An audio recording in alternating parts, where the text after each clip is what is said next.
Yeah, you're listening to the Sports Bar, talkSPORT. Me, Jamie O'Hara, Jason Cundy. Still to come. Going to be joined by former Premier League referee Dermot Gallagher, running through the weekend's big moments. But first, time to take a look back at the weekend's Premier League action with talkSPORT Bet.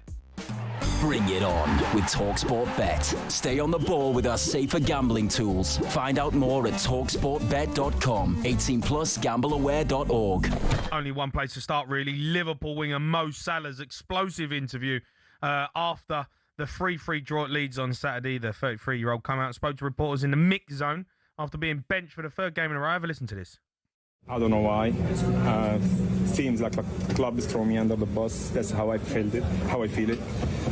I think it's very clear that someone wants me to get all the blame. The club promised me in the summer for a lot of promises and nothing. So far, I'm in the bench 3 games, so I can't say that they keep the promise. And I said that many times before. I had a good relationship with the manager, and out of the sudden, we don't have any relationship. I don't know why. It seems to me, how I see it, it's someone doesn't want me in the club. Wow. Liverpool gaffer Arne Slot has been speaking to the media ahead of his side's trip to Inter Milan. Here's how he responded to Salah's explosive interview. No, that's not the way I feel. But he has the right to feel how he feels things. I haven't felt that at all till Saturday evening for sure. Because I think when I didn't play him anymore, usually players don't like the manager then that much. But he was very respectful to my staff members, to his teammates, and he trained really hard. To an extent, it was a surprise for me that when I heard after the game that he gave the comments he gave. But as I said, it's not the first and not the last time that when a player doesn't play,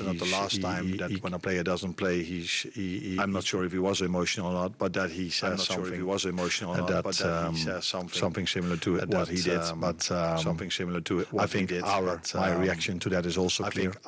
My reaction to that is also clear with us tonight, and that's that he's not here with us. What do you make of this? You and I have been around football clubs, right? And you never, ever know really the true story, right? You get one person's events, and the player normally comes out and it's quite vocal. You rarely get a manager. Arne Slot is playing the game, he's playing things down. He's doing that as the face and the voice of Liverpool Football Club, and he's trying just to dampen this down. Clearly, Mo Salah knew what he was doing. He's a powerful voice. He's an incredibly powerful person at that football club, and when he says that I've been thrown under the bus, I don't know whether he's chosen the right words, but there is definitely an element from my point of view, listening to the fans, listening to pundits, feeling that Mo Salah is part of the problem, right? That's a general consensus of opinion. Now, a lot of people have said different things about that. The Vert's coming in, Isak coming in, Dikatike coming in, and he has. I don't know how you play that system, how you want to play Vert's in where he wants to play. In the same system, getting the best out of him and Salah. Something's got to give.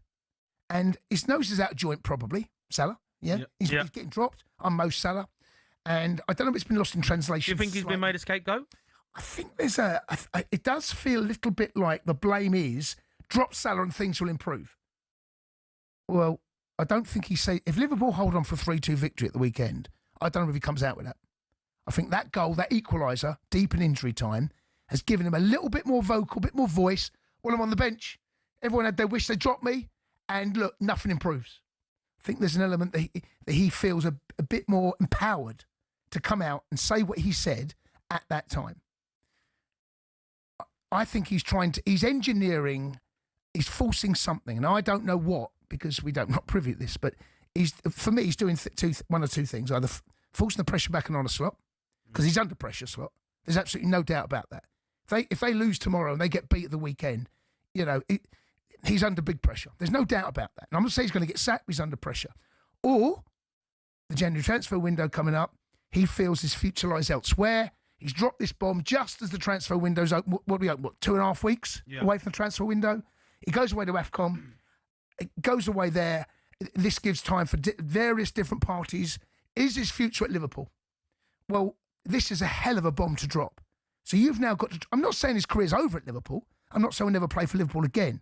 But right now, if Liverpool do feel that he's not in their plans short term, and look, how much longer has he got in his career?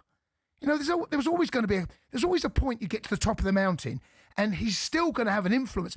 But the powers, and he had a hell of a power, by the way. If they drop, and the clubs and the team's struggling, people are going to look, where's Mo Salah? Have you seen his numbers? Was it 4 or 5 goals he scored this season? Yeah. Nowhere near the numbers of last year. He can't keep going. You know, he's not Benjamin Button. There's going to be a point where he drops off. So Liverpool, smart by them, they've got 2 years, 18 months in his contract. There's residual value there. He could have walked on a free in the summer.